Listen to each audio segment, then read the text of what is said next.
Navbatdagi obyektimiz Toshkent viloyati Qibray tumaniga avtomatika darvozamizni o'rnatib berdik. Ushbu avtomatika darvozamiz eniga to'g'ri bo'yiga 3,5 bo'lgan. Ish jarayonimiz bitdi. Batafsil tanishtirib o'tamiz.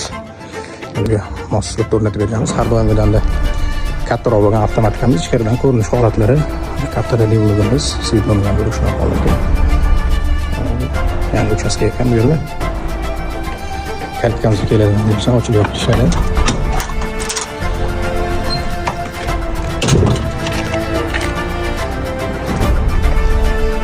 Avtomatikamiz tashqaridan ko'rinishi. Sizga sifatli partiya turdagi avtomatika darvozalar kerak bo'lsa, bizga murojaat qilishingiz mumkin. Batafsil ma'lumot telefonda berib o'tamiz.